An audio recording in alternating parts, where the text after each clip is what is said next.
குருபியோ நமः. குருவே சர்வலோகானாம் விஷஜய பவரோகிணாம் நிதயே சர்வவித்யானாம் ஸ்ரீ தக்ஷணாமூர்த்தயே நமோ நமः. என்னுடைய குருநாதரை வணங்கி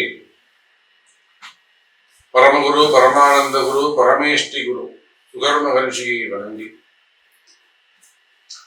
இந்த நாயடியின் கனவிலும் நினைவிலும் நித்தம் நித்தம் பூஜை செய்யக்கூடிய என்னுடைய உபாசனை தேவதை ஸ்ரீ வாராகி அம்பாளுடைய மலரடிகளையும் பணிந்து உலகம் முழுவதும் வாழக்கூடிய கடவுளருள் டிவி நேயர்கள் அனைவருக்கும் உங்கள் தாம்பரம் ஸ்ரீ வாராகி ஈசனேசன் சுவாமியுடைய உல்லாசிகள் வாழ்த்துக்கள்.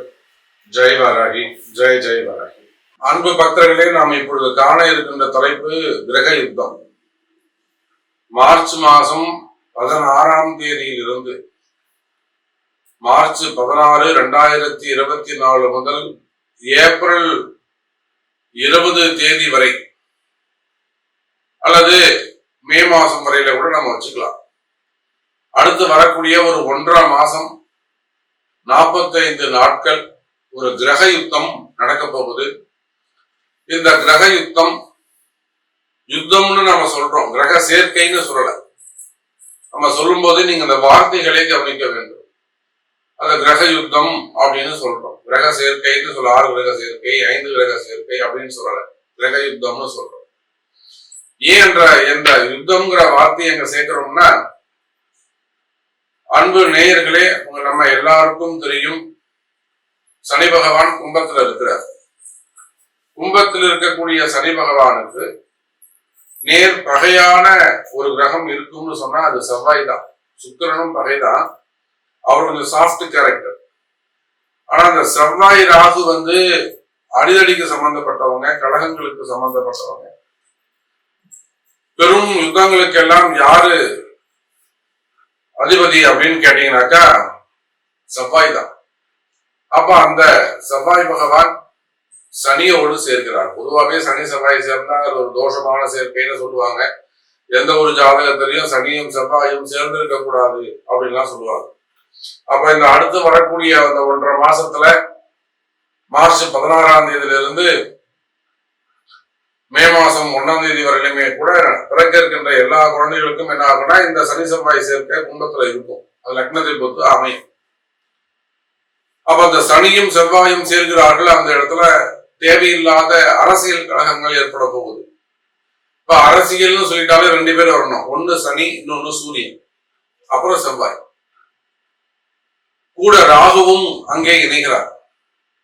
அந்த சூரியன் யார் கூட இணைகிறார்னா ராகுவோடு இணைகிறார். அங்க சூரியன் ராகு நேர்பகை.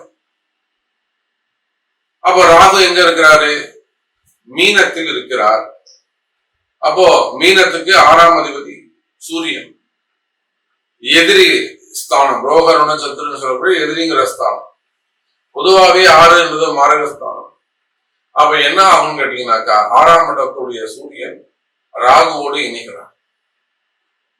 அதோடு மட்டுமல்ல, புதனும் அங்க சேர்ந்துக்கிறாரு, சுக்கிரனும் சேர்ந்துக்கிறாரு. அப்ப இந்த சனி செவ்வாய் சூரியன் ராகு இந்த 4 கிரகங்கள் தான் அடுத்து நடக்க இருக்கின்ற மார்ச் மாசம் ரொம்ப எச்சரிக்கையாக இருக்க வேண்டிய ராசிகள், எச்சரிக்கையாக இருக்க வேண்டிய நபர்கள் யார் யாரு, யாரெல்லாம் எந்த தொழில் செய்யக்கூடியவங்களுக்கெல்லாம் அதிர்ஷ்டம் கிடைக்கும், அல்லது எந்தெந்த டிபார்ட்மெண்ட் எந்தெந்த தொழில இருக்கக்கூடியவங்களுக்கெல்லாம் நன்மைகள் நடக்கும், எந்த தொழில் செய்பவர்கள் எல்லாம் கவனமாக ஜாக்கிரதையாக இருக்கணும், எந்த அதிகாரிகள், காவல்துறையா, அரசு அதிகாரிகளா, போலீஸா, யார் ரொம்ப எச்சரிக்கையா இருக்கணும். நான் தான் போலீஸ், நான் போய் 2 பேரை காப்பாற்றணும் உள்ள போனவர் மாட்டிப்பார். இப்ப நம்ம நிறைய பாக்குறோம், நிறைய போலீஸ் அதிகாரிகள் நன்மை செய்யறவங்க உள்ள புகுந்து அவங்க பேரை கெடுத்துப்பாங்க, அவங்களே போய் சட்ட சிக்கல்ல போய் மாட்டிப்பாங்க. நிறைய காவல்துறை அதிகாரிகளை நம்ம பாக்குறோம். தேவையில்லாத டிபார்ட்மெண்ட் வைஸ் நடக்கக்கூடிய என்கொயரி பாக்குறோம். இல்ல நிறைய நம்ம டிவி சேனல்ல செய்தி சேனல்ல பாக்குறோம். இந்த மாதிரி ஒரு போலீஸ் அதிகாரி இந்த மாதிரிலாம் பேசுறத நம்ம பாக்குறோம்.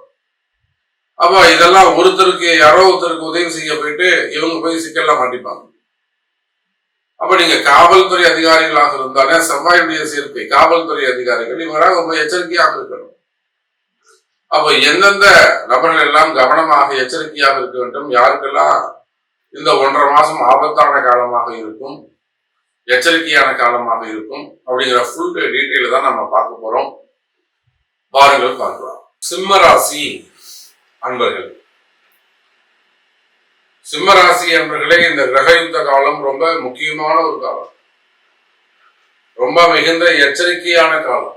ஏன் நம்ம இந்த கிரக யுத்தம்னு பேரு, அந்த யுத்தம்னு காலம் வைக்கிறோம்னா பேர் வைக்கிறோம்னா, உங்களுடைய ராசிநாதன் 8ஆம் இடத்துல போய் உட்காராரு.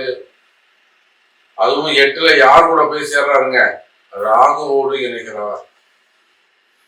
அப்ப ராகு என்ன பண்ணுவாருங்க? ஒண்ணு, ஒரு பெரிய செலவு கொடுப்பார். கையில இருக்கிற காசை திடீர்னு காணாம பண்ணிடுவார். ஒரு நிமிஷத்துல பிடிங்கிடுவார். ஒரு 40 லட்சம் 50 லட்சம் வச்சிருக்கீங்க, டக்குன்னு போய் ஒரு கடையை ஓப்பன் பண்ணுவீங்க, ஒரு 6 மாசம் கூட 50 லட்சம் லாஸ்.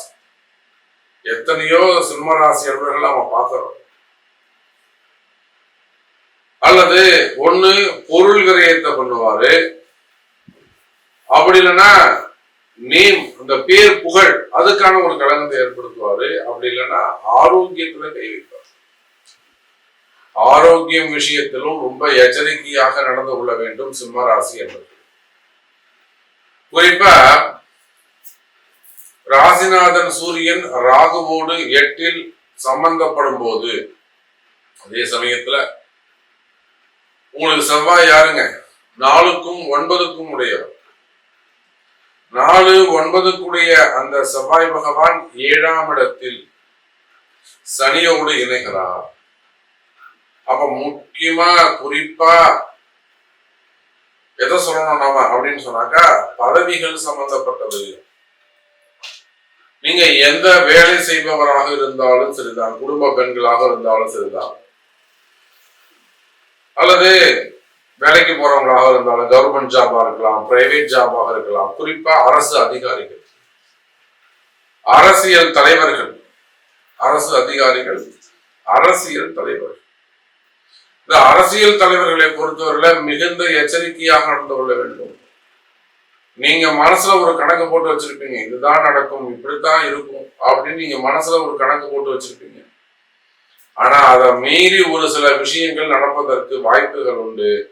மிகுந்த எச்சரிக்கையாக இருங்கள். கால நேரங்கள் அனுகூலமாக இல்லை, மாற்றப்பட்டுள்ளது.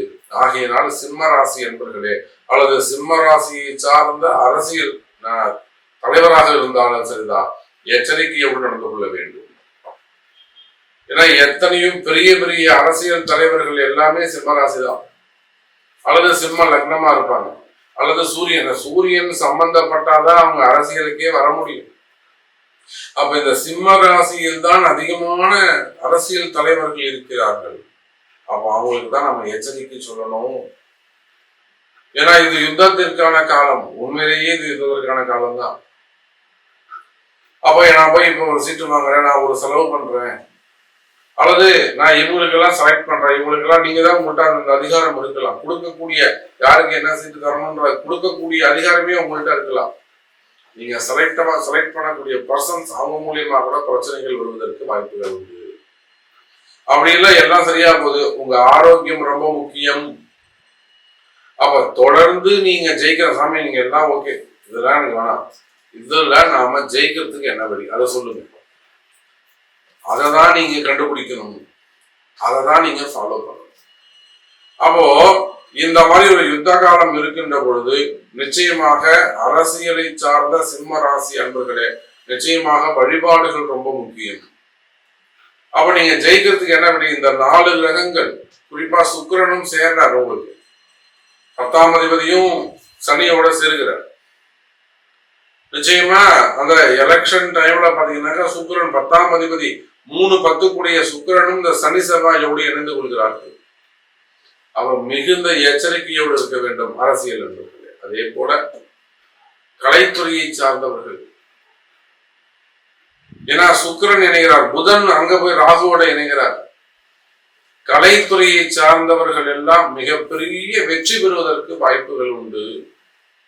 கலைத்துறையை சார்ந்தவர்கள் மிகப்பெரிய வெற்றி பெறுவதற்கு வாய்ப்புகள் உண்டு. ஏன்னா புதன் ராகுவோட இணைவு, இங்க சுக்கிரன் சனியோட இணைவு. 3 பகை கிரகங்கள் சனி, செவ்வாய், சுக்கிரன், 3மே பகை கிரகங்கள். அந்த 3 பகை கிரகம் ஒரு வீட்டுல போய் உட்கார்ந்துருக்கு. அதுவும் கண்டங்க 7ஆம் இடத்துல போய் உட்கார்ந்து. அப்ப கலைத்துறையை சார்ந்தவர்களுக்கு ஒரு மிகப்பெரிய வெற்றி கிடைப்பதற்கு வாய்ப்புகள் உண்டு. ஒரு பேர் புகழ் கிடைப்பதற்கு வாய்ப்புகள் உண்டு.